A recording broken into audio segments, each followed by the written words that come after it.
Students, हम लोग ने प्रीवियस लेक्चर में कूलम्स लॉ पढ़ा। कूलम्स लॉ हमारा क्या होता है हम लोग ऑलरेडी देख चुके हैं। कूलम्स लॉ हमें इलेक्ट्रोस्टैटिक फोर्स बताता है।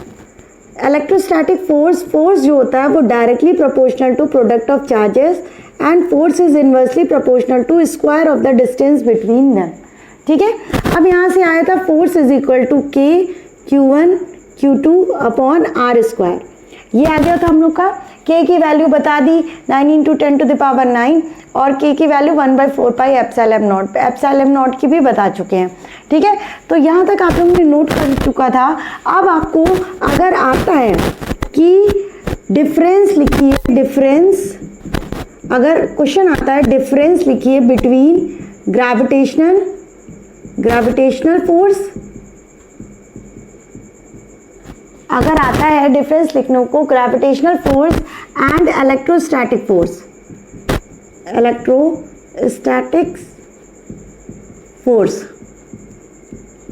तो अब यहाँ से कैसे आप लोग डिफाइन करेंगे देखिएगा। पहले तो आप ग्रेविटेशनल के लिए ये जी से लिख दे रहे हैं और आपका इलेक्ट्रोस्टैटिक फोर्स के लिए ई लिख दे रहे हैं। ठीक है, या एफ लिख दे रहे हैं। ठीक है, तो ये समझिएगा ग्रेविटेशन हमारा ऑलवेज क्या होता है, अट्रैक्टिव। ग्रेविटेशनल फोर्स हमारा क्या होता है, हमेशा अट्रैक्टिव। ठीक है, अब ऑलरेडी हम मेंशन कर चुके हैं हमारा जो इलेक्ट्रोस्टैटिक फोर्स होता है रिपल्सिव भी होता है और अट्रैक्टिव भी होता है। ठीक है, तो अट्रैक्टिव भी होता है लेकिन ये as well as repulsive. Repel कब करेगा, जब सिमिलर चार्जेस होंगे या लाइक चार्जेस होंगे। अट्रैक्ट कब करेगा, जब अनलाइक चार्जेस होंगे, एक पॉजिटिव और निगेटिव वाला केस। ठीक है, ग्रेविटेशन हमेशा क्या होता है, अट्रैक्टिव। ग्रेविटेशनल फोर्स हमेशा अट्रैक्टिव होता है। अब दूसरा जो होता है ग्रेविटेशनल फोर्स जो होता है does not depends on medium. ठीक है, ये मीडियम पे डिपेंड नहीं करता, लेकिन ये जो है हमारा कौन सा electrostatic force depends on medium. ठीक है, ये हो गई आपकी बात। नेक्स्ट आपका एक और क्वेश्चन आ सकता है, मास और चार्ज में डिफरेंस। अगर हम इसी में लिख दें मास और चार्ज, देखिए मास हमेशा क्या होता है, पॉजिटिव होता है। ठीक है, कभी आपने सुना है -10 kg का बच्चा, नहीं ना, तो ये हमेशा ऑलरेडी क्या होता है, पॉजिटिव होता है। आपका चार्ज क्या होता है, पॉजिटिव और निगेटिव दोनों होता है, positive as well as negative ऐसे लिख दे रहे हैं। ठीक है, आप लोग लेकिन ढंग से लिखिएगा स्पेलिंग। अब बात यहाँ पे ये आती है, मास जो होता है डिपेंड्स ऑन वेलोसिटी। अब बात ये आती है कि ये जो होता है आपका मतलब हायर, जब आप ग्रेजुएशन करेंगे तो इसका डेरिवेशन आता है, इसमें फ्रेम ऑफ रेफरेंस पे डिपेंड करता है मेनली। ठीक है, तो अभी आप यहाँ पे ये समझ लीजिए कि ये डिपेंड करता है वेलोसिटी। ये इक्वेशन आपने पढ़ी थी m = m0 √1 - v²/c²। ठीक है, m0 क्या होता है, रेस्ट मास, और मास जो होता है मूविंग ऑब्जेक्ट का होता है, जब वो मोशन में आ जाता है तब का मास है। ये फ्रेम ऑफ रेफरेंस पे डिपेंड करता है। बार बार हम कह रहे हैं हायर लेवल पे आपको पता चलेगा, लेकिन आपको अगर डिफरेंस आता है तो आप ऐसे ही लिखोगे। ठीक है, ये डज नॉट, चार्ज होता है does not depends on velocity.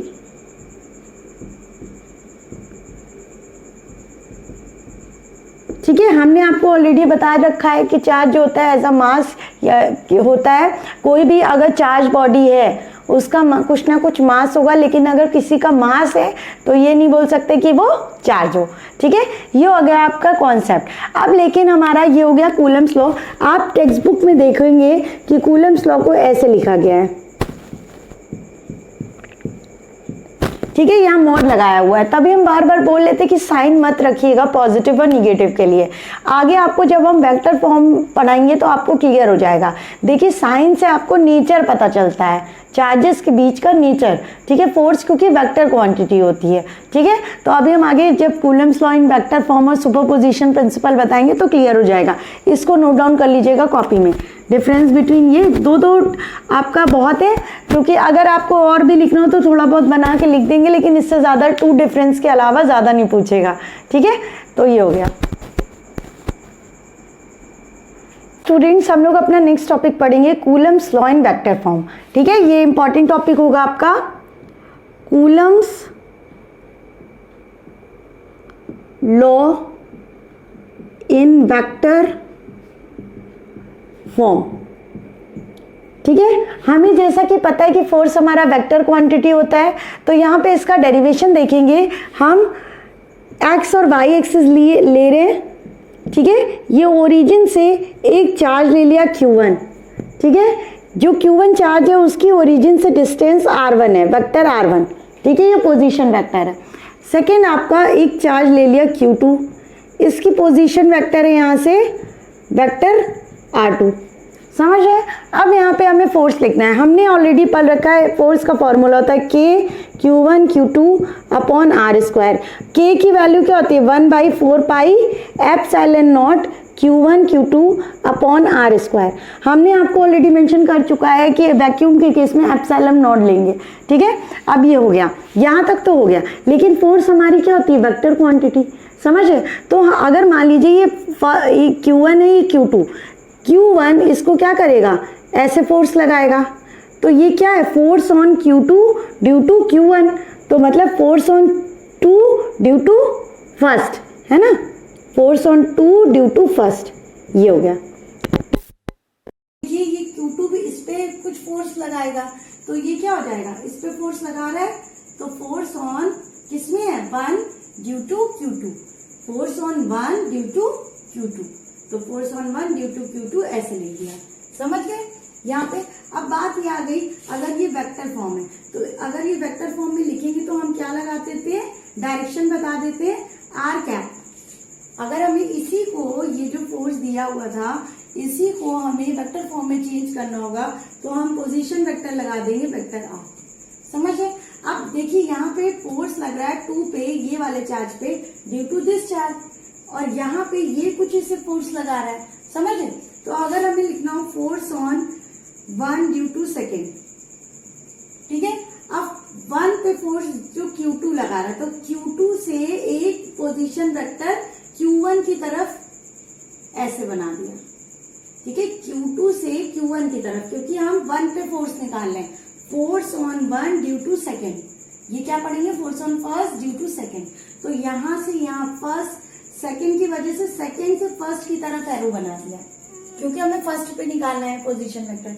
ये आपका क्या हो जाएगा वेक्टर R1 2, सॉरी 2 से 1 है ना, 2 से 1, 2 से हमने 2 से 1 तक बनाया ना, समझ गए।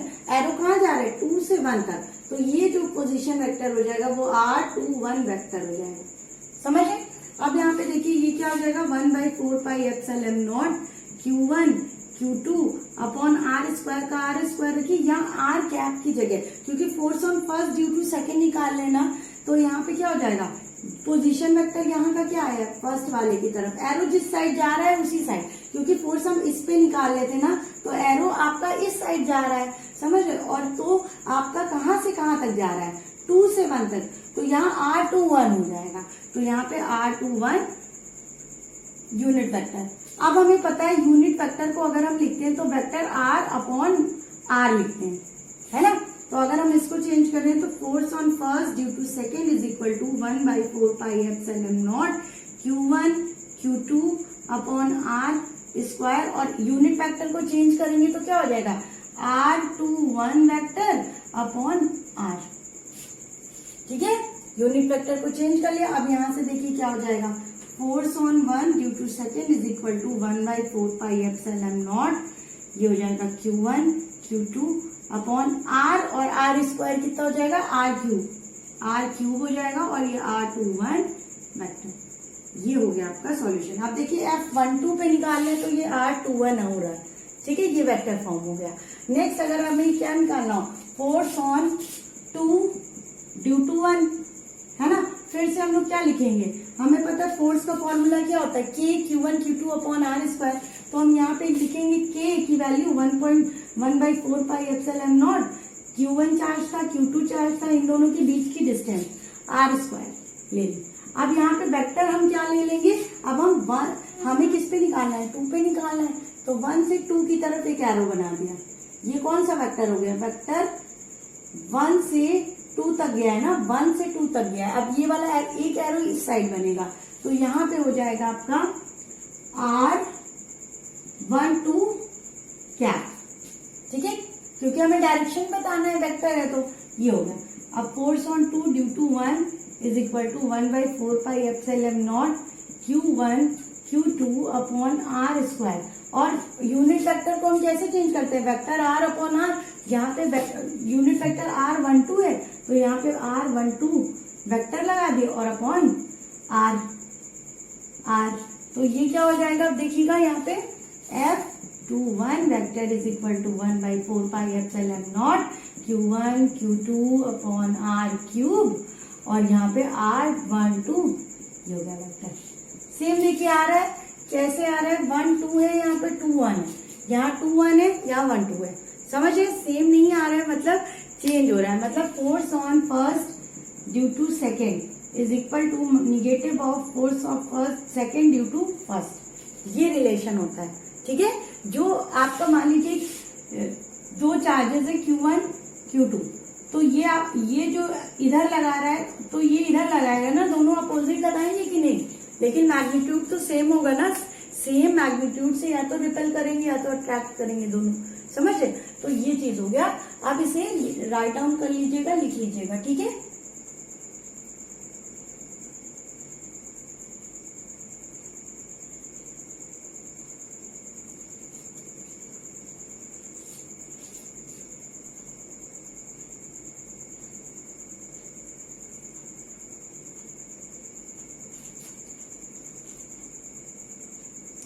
बच्चों देखिएगा, ये वाली अगर लाइन फर्स्ट वाली विजिबल नहीं हो रही हो तो हम इसे इधर लिख देते हैं।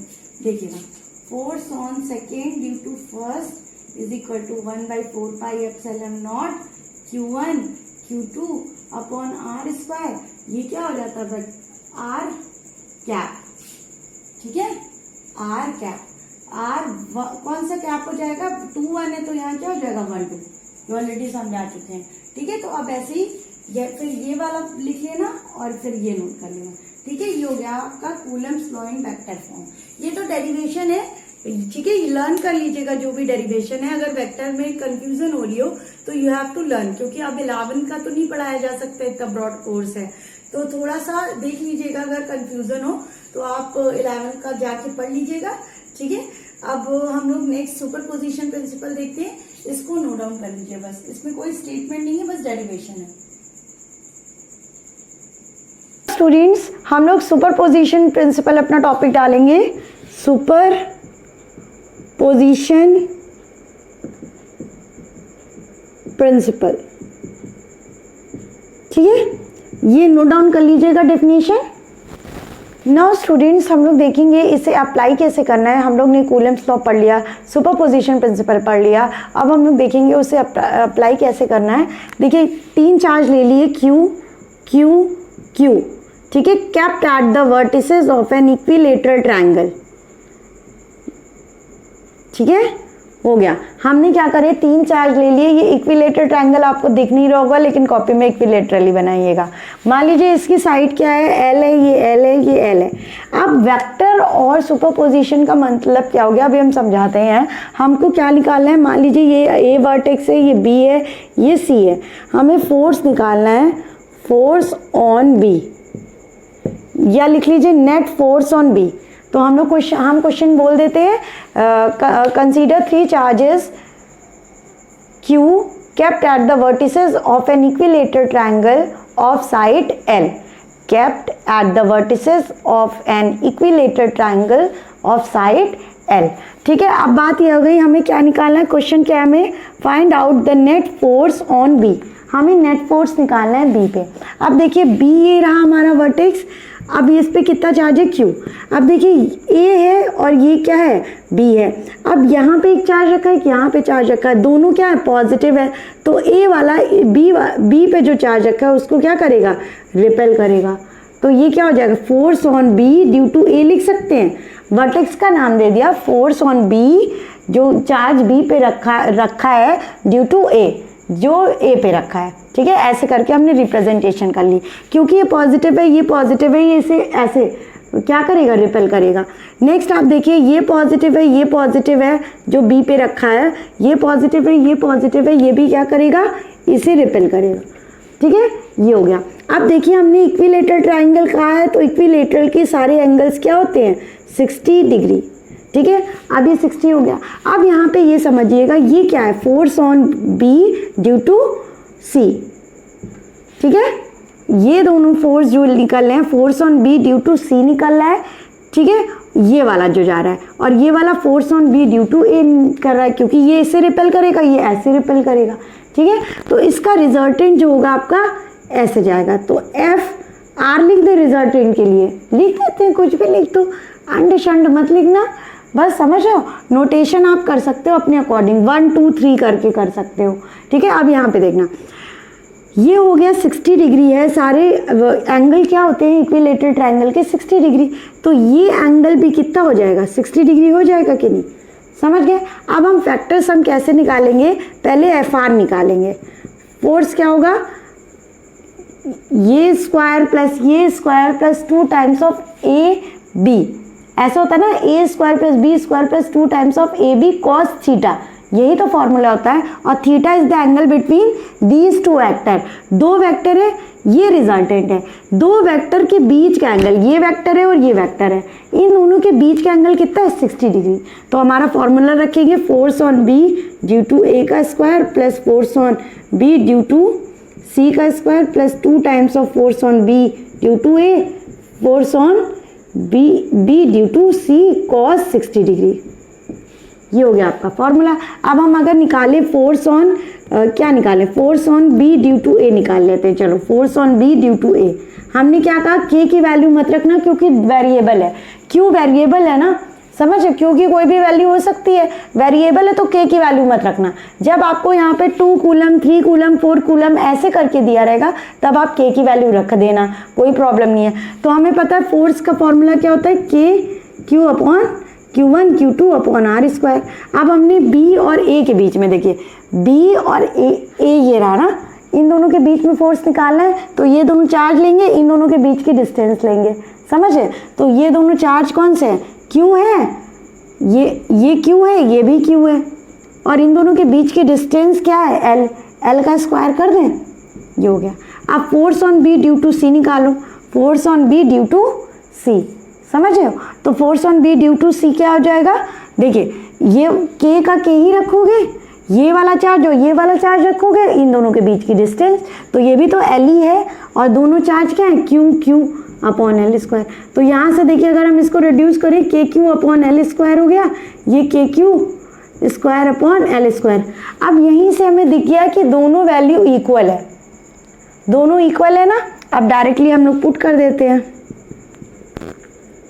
अगर हम F ले लेते, दोनों को मान लीजिए, या तो ले करके निकाल लीजिए, अपॉन L स्क्वायर का whole square plus KQ square upon L square का whole square plus 2 times of KQ square upon L square, और फिर KQ स्क्वायर ये फिर रखा। अब ये क्या है, फिर से KQ square upon L square है, KQ square upon L square. cos 60 की वैल्यू 1/2 होती है, ठीक है।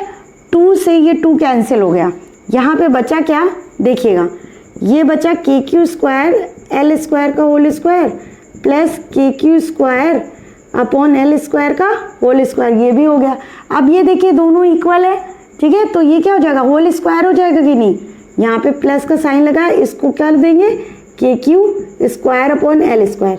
ये देखिए 3 टाइम्स हो रहा है ना, 3 टाइम्स ऐड हो रहा है, तो ये क्या हो जाएगा, √3 times of KQ square upon L square. सबको ऐड करोगे यही आएगा का होल स्क्वायर। अब होल स्क्वायर है तो रूट से बाहर आ जाएगा कि नहीं, तो ये क्या हो जाएगा, ये हो जाएगा के Q square upon L square, ये स्क्वायर था, इसका होल स्क्वायर था, ये इसका रूट लोगे तो ये बाहर आ जाएगा, बचेगा क्या, √3।